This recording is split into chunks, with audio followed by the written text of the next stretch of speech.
will have to be somebody who's been committed and has followed through to see how all things would be. Joining me via the phone line is Joseph Ochigbo. He is a student of PhD Leadership and Strategic Studies in Postgraduate School of Nigerian Defense Academy in Kaduna State. And yes, he has insight into many of the other areas around security. At some point in time, he was a board member of the Radio Benue and retired from federal government-owned New Nigeria Newspaper Limited at some point as advertising manager in Jora in Lagos. He's also a member of the IT and Data Management of Bola Ahmed Shetima Presidential Campaign Council. Mr. Joseph Ochigbo, or should I say Dr. Joseph Ochigbo, since we're always very positive. Welcome to the program today. Thank you very much, my brother Femi. Yes, good to have you on. Let's start off now, because in the last few hours, or should I say in the last few days, security has become a forefront discussion in Nigeria. It has never really taken a backseat among many other things the government has been trying to resolve over the years. But here we are now. As always, Nigerians have always said, maybe with a new set of leaders along the lines of security or as chief of service chiefs, one would see a different approach to resolving security issues in Nigeria. What do you think about the sacking and the hiring of new service chiefs? Yes, thank you very much, my brother. If you see the spread of the new service chiefs, I think that's one thing that we must commend the President, Commander-in-Chief for doing. He virtually brought in all the regions into the security structure now. And that is, with this spread, security is a concern for everybody. When you see something, say something. At least people will be able to reach out to the people from their area now. So I think the spread is highly commendable. It brings me forward to the question of, do you think, because for example, with the military, everybody goes through the same training, just different experiences on the field. One would wonder extensively about, is it an issue of competence or political will just to pass the efforts that past security chiefs could have put in? I mean, thinking about the role of the NSA, National Security Advisor, the new one put forward, which would have to be Nuhu Ribadu, and the likes of the Chief of Defense Staff, which I understand you may even know personally. I wonder, do you think the people who had worked before them were as competent as the type of competence we're expecting from the new selection at this time? Yes, again, that depends on the kind of orders that comes from the head.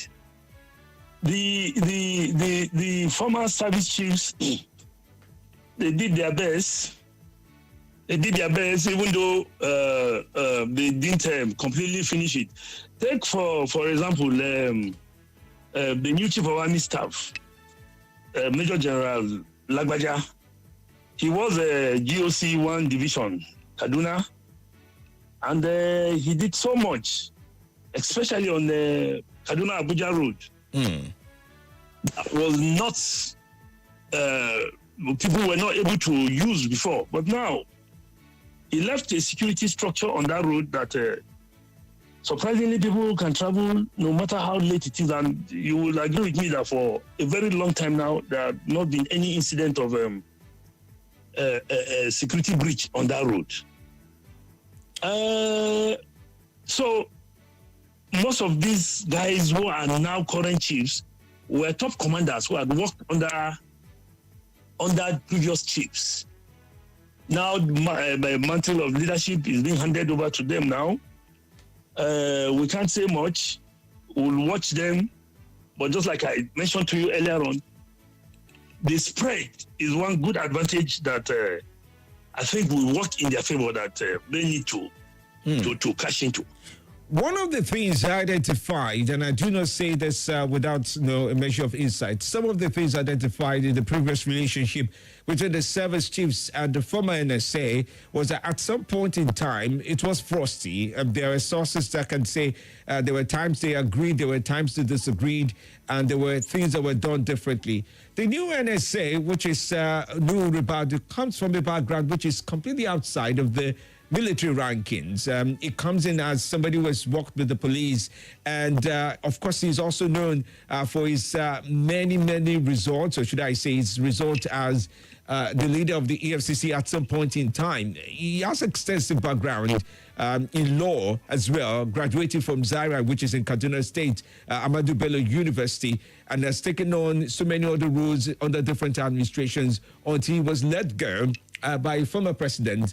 But he has regained the confidence of the current president. I wonder, the role of the NSA, it has almost sometimes been mystical as regards what they can. What would it be like to have the NSA speak to service chiefs on what he wants and also bridge politically the interpretation of the security of the country and also what the country needs now? Well, my brother, ideally, in an ideal working situation, an NSA is a security advisor to the president. An NSA should be like a go between the president and other heads of other securities. First and foremost, nothing breaks the news like the news. Trust me, I can prove it. I do it every morning on Morning Crossfire from 5 a.m. to 9 a.m. on Nigeria Info 95.1, and I'm Femi D. Amede. Join the biggest conversation around national politics every day in a way that is trustworthy, full of passion, and yes, covers the biggest politics and the stories that matter to you. See, you have all the reasons to find out what's going on in Nigeria and be engaged differently. Let's talk. That's the way to go, even this morning. Why we won't compare our situation with that of the United States? They've gone far ahead in terms of development. Here we're still struggling to catch up with some levels of development. So in most cases, if you pick somebody who has a security background to head the office of the NSA, is an added advantage. And for me, I think Nuhu Ribadu, being the former police chief, who had dealt with narcotics, had dealt with financial crime, had dealt with so many aspects of the society, I think his appointment as the National Security Advisor is not a bad one. But what I normally tell people is, let's watch the day go by. In a very short while, we will be able to know if that appointment is justified or not. In a very short while. But for me, I think is a good one. And working together with the service chiefs, we had always had problems of synergy, even among the forces in the field and all that. We must learn to tolerate each other and work with each other. That's my take on that. All right, let me move on to another situation of interest. I mean, one of the things that also fascinates people is the fact that the Chief of Defense Staff, if I'm not mistaken, the newly appointed Chief of Defense Staff is from Southern Kaduna. That's from Kaduna State, but the southern part. And there's been so much cheer and celebration that, well, maybe, just maybe, it would represent, both the region, the states, and also provide an intense level of security to an area that has been exposed strongly to the activities of terror, either from kidnappers or terrorists and the likes of that over the years. We know before now the former governor, El-Rufai, has extensively tried to defend his own viewpoints and his own decisions around Southern Kaduna and Kaduna at large. But some feel that he never really did that with the intention without marginalizing them. And I ask you, what do you think the Chief of Defense Staff can get done? With so much hopes and so much lineup of things he needs to do, one will wonder, does he get to zero in on a place like Southern Kaduna and provide extensive efforts to make a difference?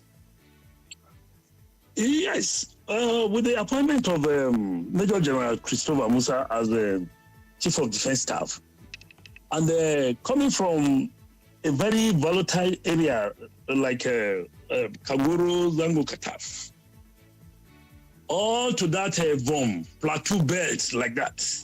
It just flows in down there like that. They are under siege. Farmer headers, trouble, bandits, all sorts of violence around that area, killings. Now with the Chief of Defense Staff coming from that area, he should be able to give that area a more serious attention, deploy personnel, try to get to root cause of matters, intelligence gathering and all that. So obviously, is a plus. It's a plus, certainly. But he's not just going to be looking at Southern Kaduna or Plateau axis alone. He's the Chief of Defense Staff for the whole country. It's just that having been in his area, he will want to make sure that there's peace there. So I think the people were happy with that appointment because they know definitely they will feel the presence of Nigerian military and presence of the armed forces there. All right. Well, I presume that at this point in time, and this is going to be one of my last questions before the break, that by now there should be an arrowhead for some. I mean, the only person we've really heard from, and I'll ask you this then when I do come back from the break, we'll look at the lineup of what the security chief should do. But have you been following the acting Inspector General of Police? It talks about being a tiger and a lion in fighting crimes, and he talked about the fact that misconduct, corruption, and the likes of that would end under his tenure. Is it giving too much away? Can you really get it done, considering the fact that his insight is still limited with regards to the police force is going to lead? Well, we've been following him. We've listened to him.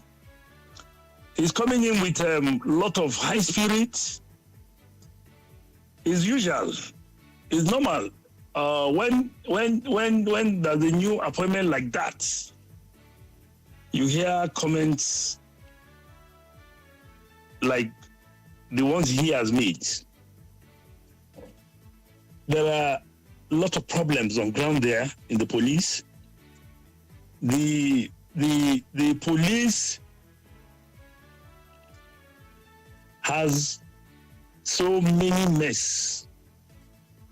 I hope he tries his very best and take it one by one.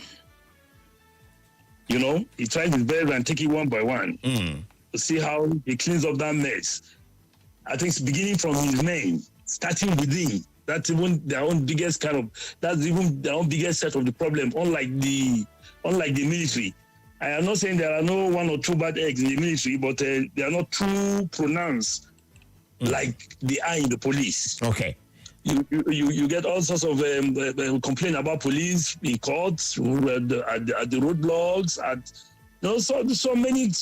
So he has a bigger job to do. He has a more serious job in his hand, yes. Let's go on a break, and after we come back, what's the security goal that we should be looking at in Nigeria? We'll take it up with the guests. Stay with us on Nigeria Info.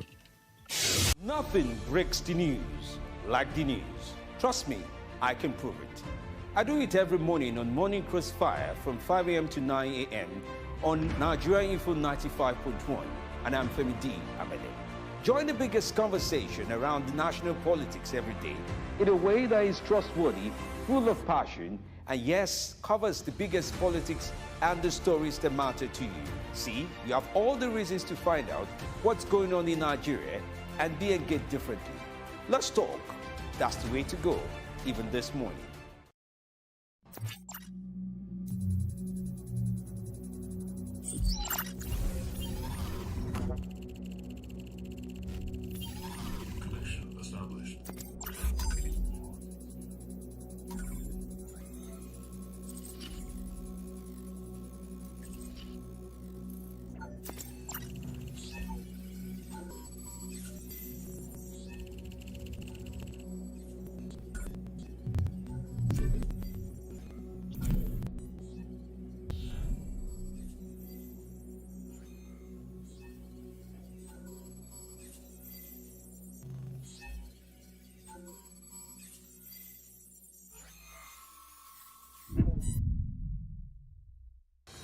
Hello, my name is Kimberly Nwachukwu. I'm the host of Hard Facts, and I bring you the biggest stories driving conversation every weekday here on 95.1 Nigeria Info Hard Fact Show. I love to get your opinion and conjectures, but the facts you cannot dispute here on Hard Facts. Join me and let's talk. I keep my sunny side up so they can see me from above.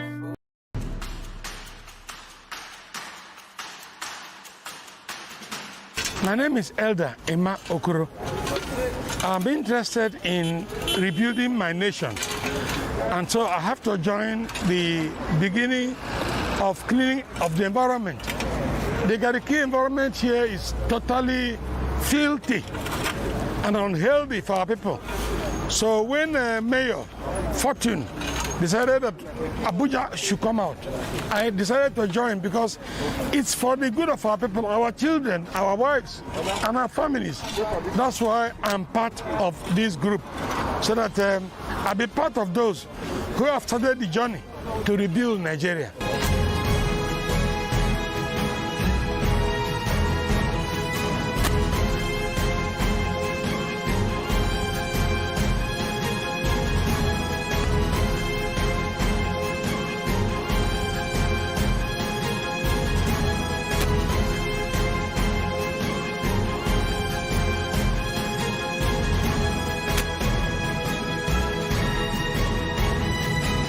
In case you are wondering, well, my name is Fortune.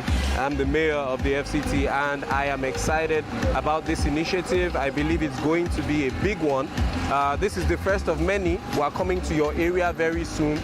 So we expect you to come out. We expect you to put your hands on the plow. It's high time we stop complaining.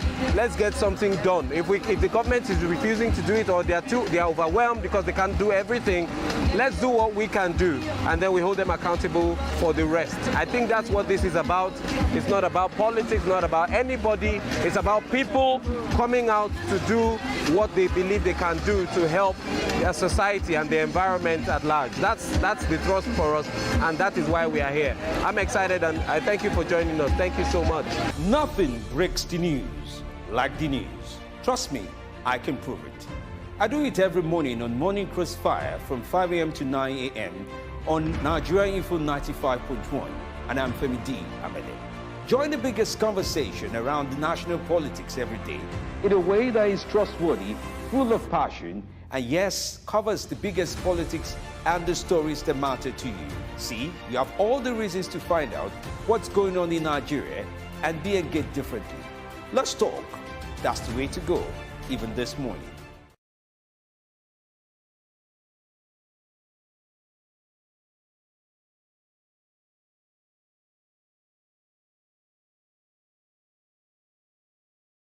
To identify genuine bio-oil products, look out for the Sproxil. Nothing breaks the news like the news. Trust me, I can prove it. I do it every morning on Morning Crossfire from 5 a.m. to 9 a.m. on Nigeria Info 95.1, and I'm Femi D. Amede. Join the biggest conversation around national politics every day in a way that is trustworthy, full of passion, and yes, covers the biggest politics and the stories that matter to you. See, you have all the reasons to find out what's going on in Nigeria and be engaged differently. Let's talk. That's the way to go, even this morning.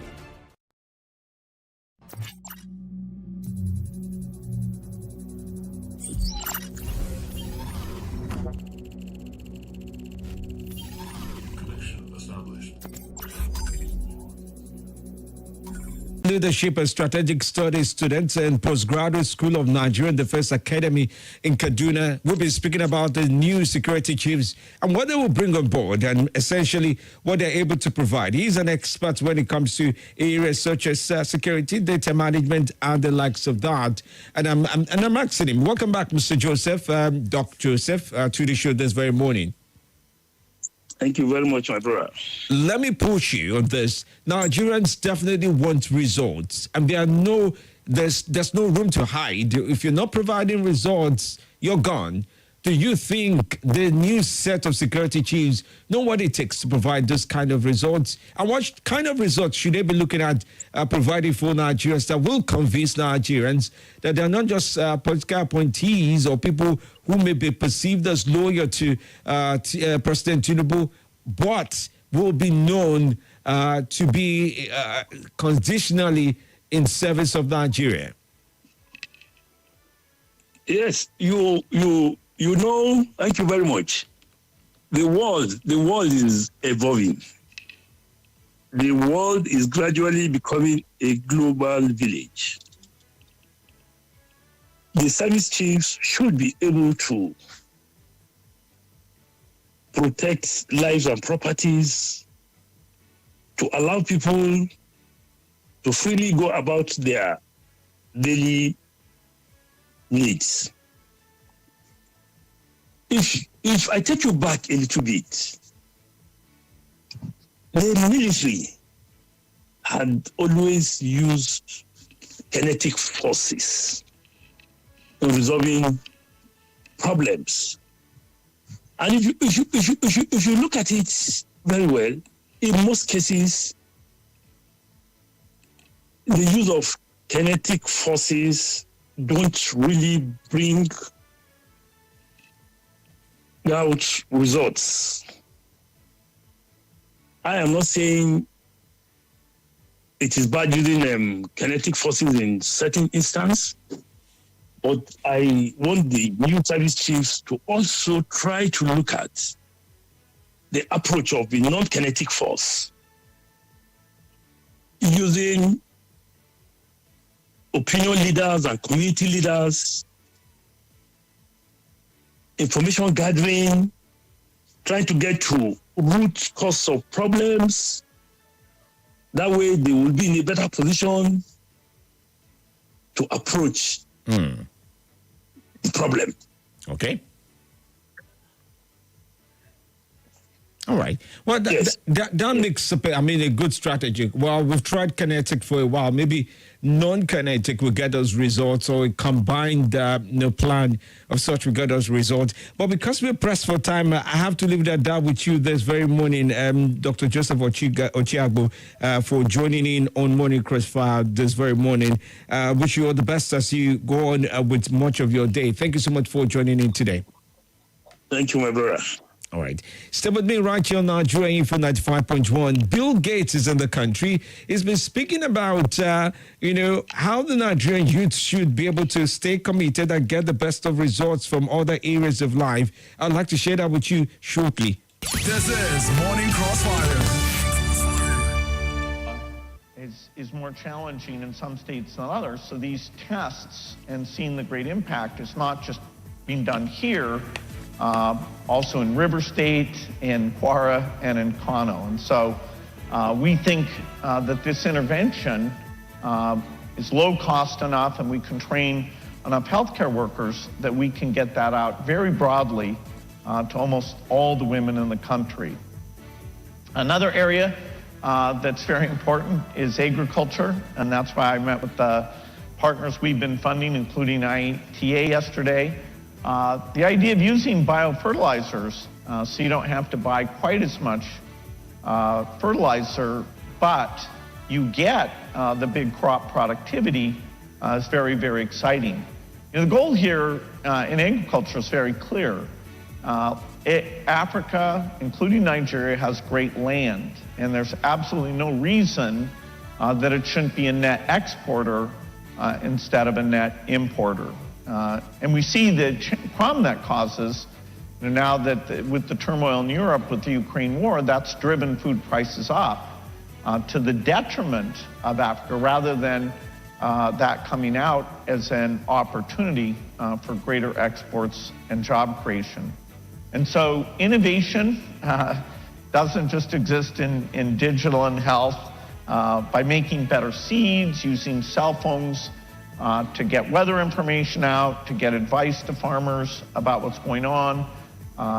Magic seeds plus digital innovation will let us increase agricultural productivity. And that feeds back to nutrition, and that feeds back to health, And that, of course, are those enabling investments along with education that make the youthful generation the incredible asset here.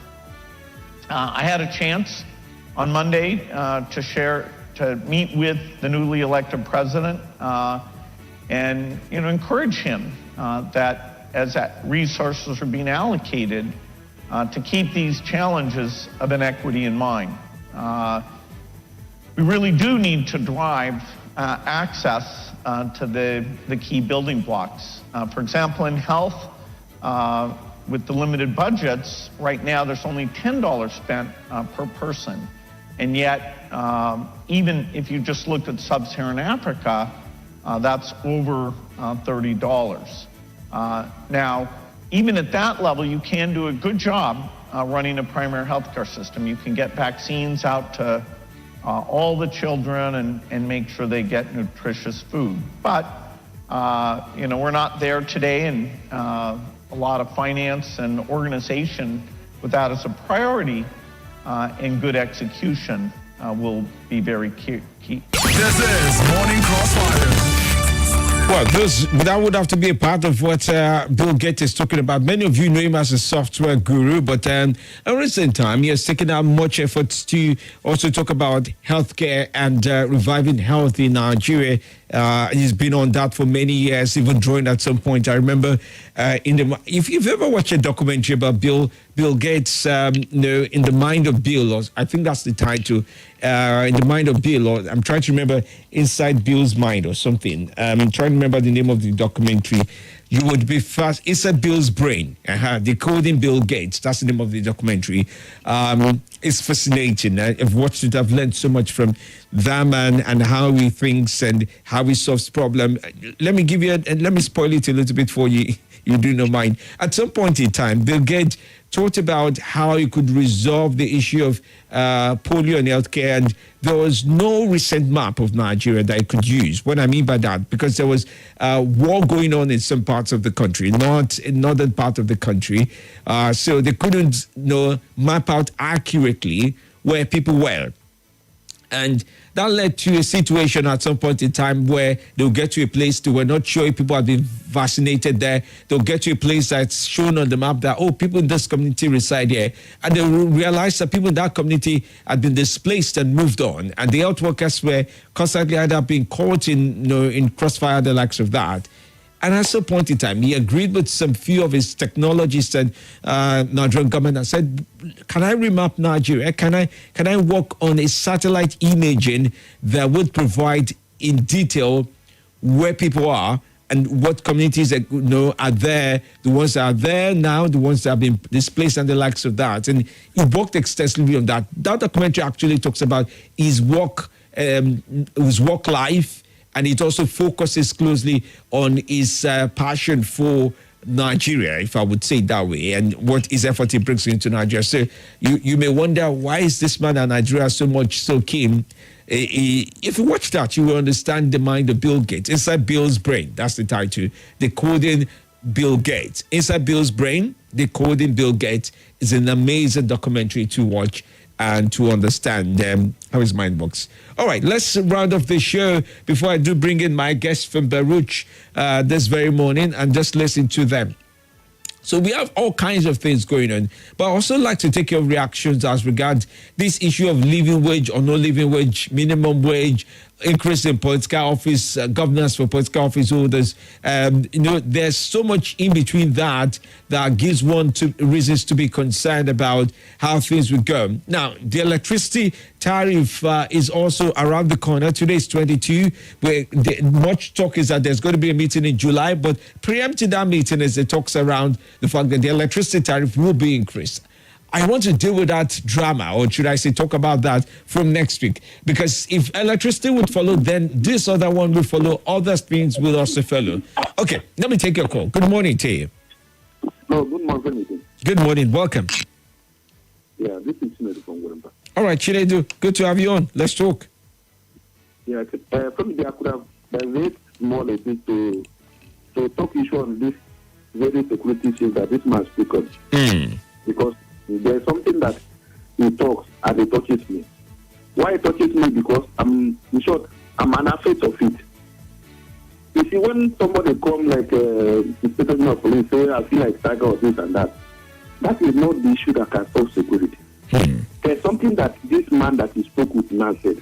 I was back 30 years. There is a crisis there. There is no amount of military, police, and the civil defense they have not brought to my community. But you take the courage of this outgoing governor, this governor that left now, Governor Mai. He set up a community, he comes to dialogue, he asks what is the problem, what is the root cause of this problem. Then when you get the root cause of the problem, he can be able to dialogue and discover that there is a particular land that is causing that issue, but nobody wants to say it over 30 years. When the man discovers and he says, okay, make this land belong to government. And this is that very optic today. For over 80 years ago, there is no issue of killing, there is no issue of shooting, there is no issue of anything in my side. So sometimes those security chiefs, they will go and dialogue. These people, like you read today, about 200 people was killed in Plateau State over a period, yeah. Yes. Those people, they are no spirit. I always think in this radio station, they come with a bike, they come. Okay. A place that they stay. A place that they stay. You understand me? Yes, I do. You go there, ask what is the problem. Dialogue. They take that dialogue so they can use force. So all right. Every security situation, force is not always by going front. It's dialogue. Thank you. Thank you so much. Yeah. Thank you very much. Thank you.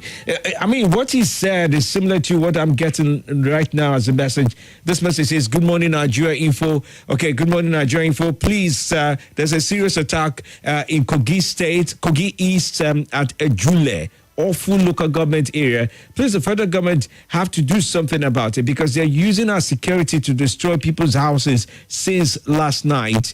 That's one message as well. Leo from Busetu says, Femi, politicians can't be funny. Listen to the way Oshomole is extolling the virtues of late Dokpasi. Please, can you play what Oshomole have been saying against the same Dokpasi during his campaign? These people are shameless. That's what he writes.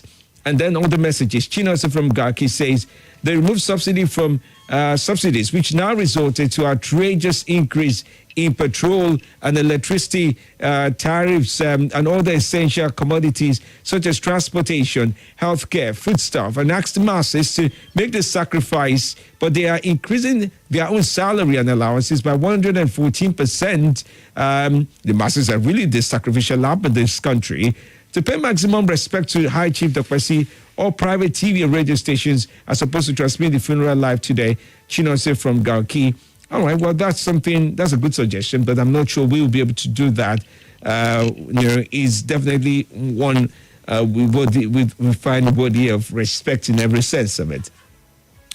Romero Perro says, good morning. It's a new IG. Say he's not going to do anything different from the former IG. It means Nigerians still have to wait endlessly for better policing. I expect new IG to set the standard from this day one in office, he writes. If he expected Nigerians to be confident in his promise of President Tinubu to reform the force, okay, that's some viewpoint around that. Interesting time, as we would have it, as I try to round off this very morning. I say a big thank you to everybody who has joined in on the show. The Baruch is standing by, the team for Baruch, as we talk to them this very morning. Stay with us. Nothing breaks the news like the news. Trust me, I can prove it. I do it every morning on Morning Crossfire from 5 a.m. to 9 a.m. on Nigeria Info 95.1, and I'm Femi D. Amele. Join the biggest conversation around the national politics every day in a way that is trustworthy, full of passion, and yes, covers the biggest politics and the stories that matter to you. See, you have